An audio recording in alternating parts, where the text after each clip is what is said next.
For more on China-U.S. tech competitions, we are joined in Beijing Liu Baocheng, Dean of the Center for International Business Ethics from University of International Business and Economics.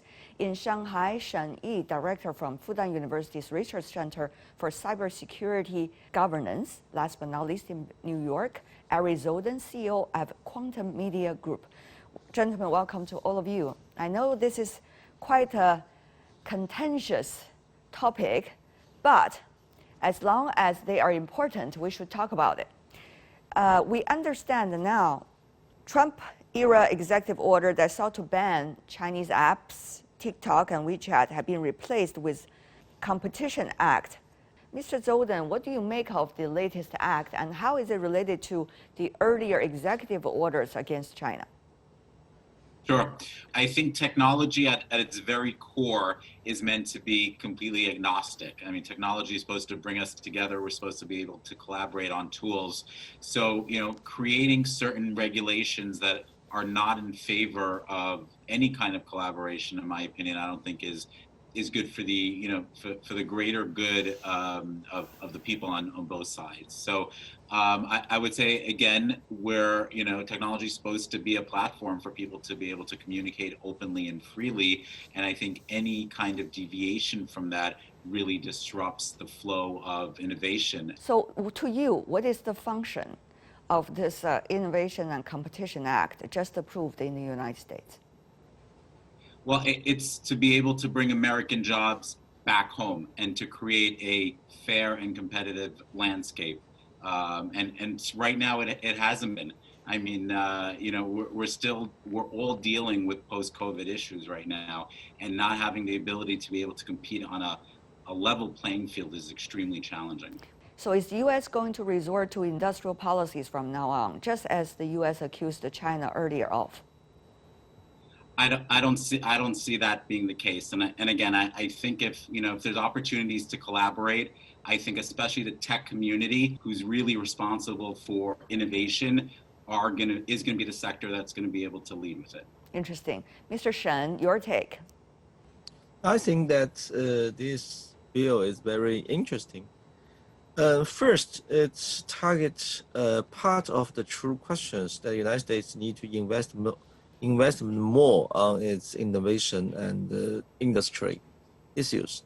And the second, as to the question whether such kind of bills can realize the target to bring the jobs back to the United States, I'm highly doubted, because the reason why this job move out from the United States to other countries is not because of other countries' industry policies. It's the development of the industry itself. And the real reason is whether the United States government, especially its state government, can improve its capacities to help to realize those training and transfer programs to help people to fit for the industry upgrade inside the United States, rather than just target other countries. And the third, this policy in general ways did not understanding the normal, the real competition or the technology innovation need in today's world. They still fit for the Cold War patterns. What do you mean by Cold War patterns? Let's set up a kind of target and adversaries and say that, okay, we have an enemy there and we need to invest more so we can get those jobs back from our enemies. It's a little bit weird. But one could argue, isn't China and the U.S. going to be very soon in a Cold War? Mr. Shen? No, I think that China is in a quite different patterns of things in dealing with these things. We try to find out any possibility to coordinate and cooperate with any countries who respect the general or core interest of countries, including the United States. Is that just the rhetorics coming from China? Till now, Chinese government never take a kind of very simple tit-for-tat retaliations to dealing with these issues with the United States, even though the United States still launched those stupid policies toward a company like Huawei. No single U.S. companies in China face the same deal. All right. It seems that the Chinese government is pretty upset about this bill coming from the United States, the Innovation and Competition Act. Beijing has denounced this bill. It attempts to, quote, maintain the U.S. global hegemony by fanning the so-called China threat to interfere in China's internal affairs on the pretext of human rights and religion, and to take away China's legitimate right to development by means of decoupling in the scientific, technological, and economic areas, end of quote. This is a statement coming from China's NPC. So, Professor Liu, tell me more about, the different layers, it seems, of reactions toward this act in the U.S. right now by China, and likely what is going to be the way for China to proceed?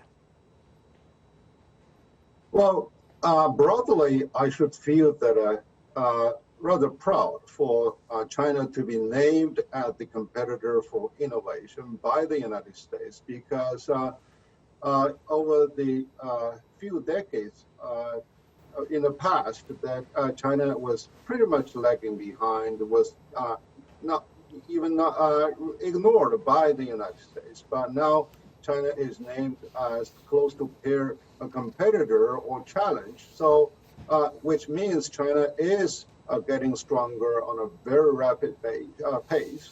So, and the other is that for the U.S. to develop its innovation and competition strategy, this is good enough to serve its national interest, to bring more jobs and more quality jobs, etc.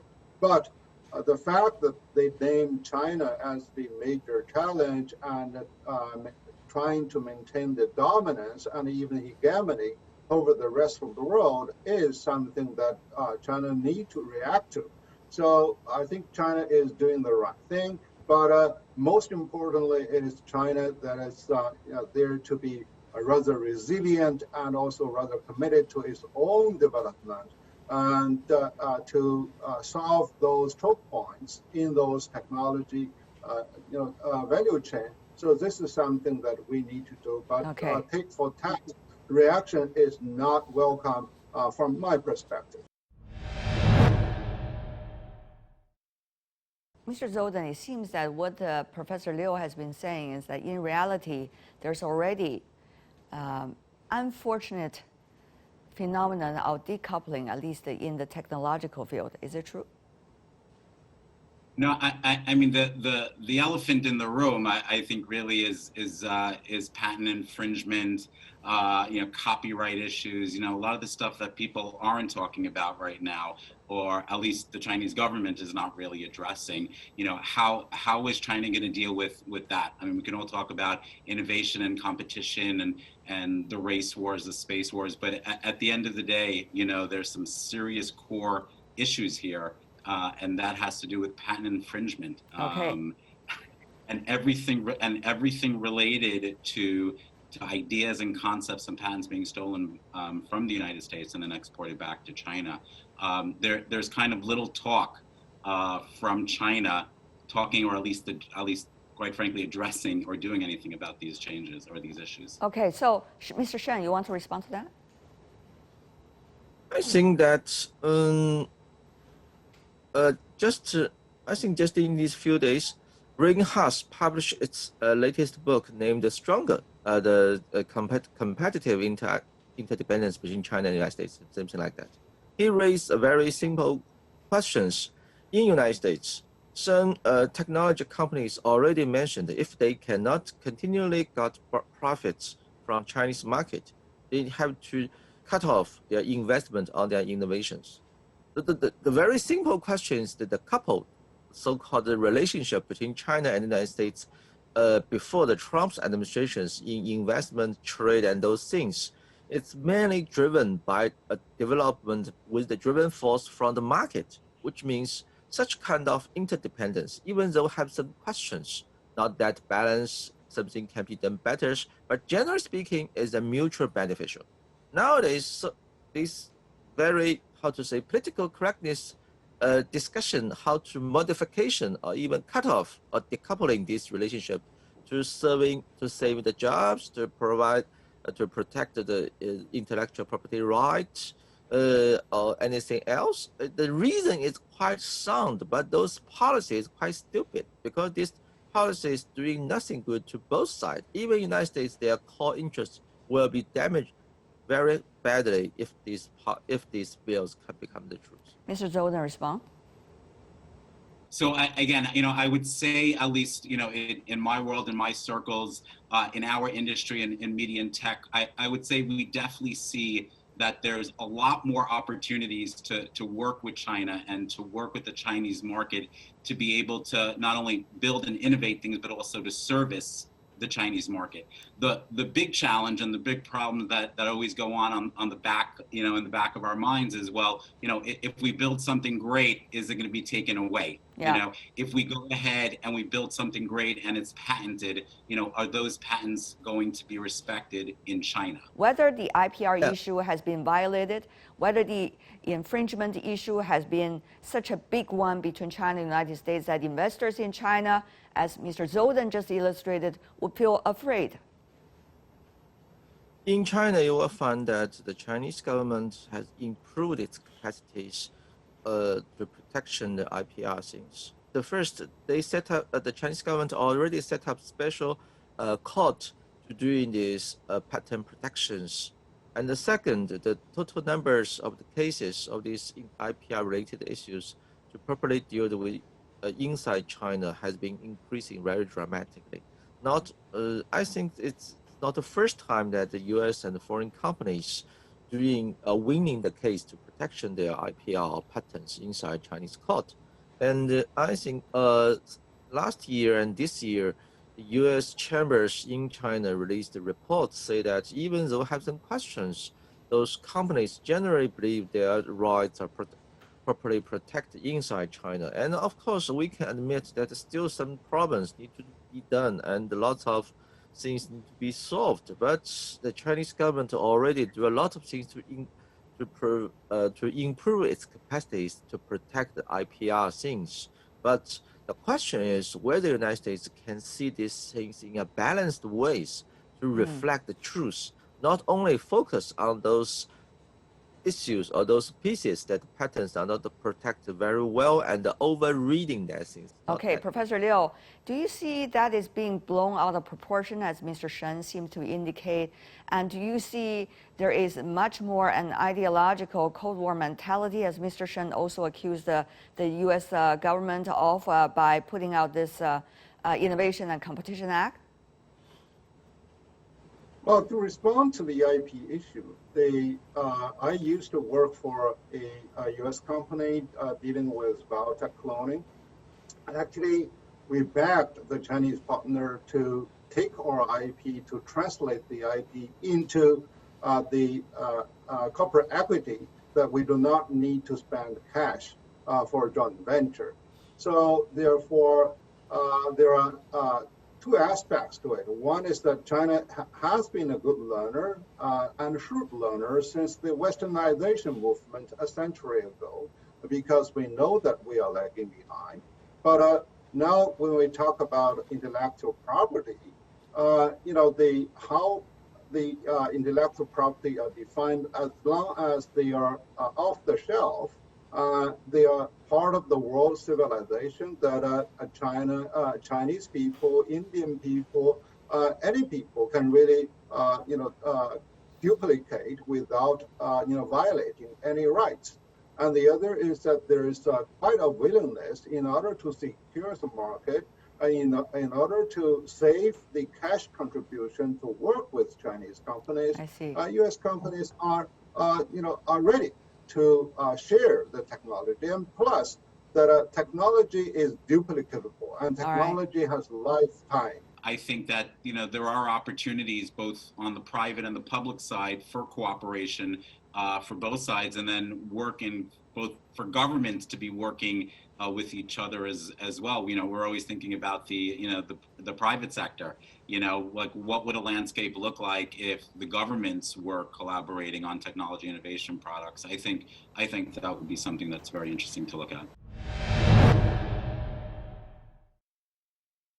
How much say these days the business communities inside the United States, whether they are doing business with China over the past decades or not, can contribute to the policies these days?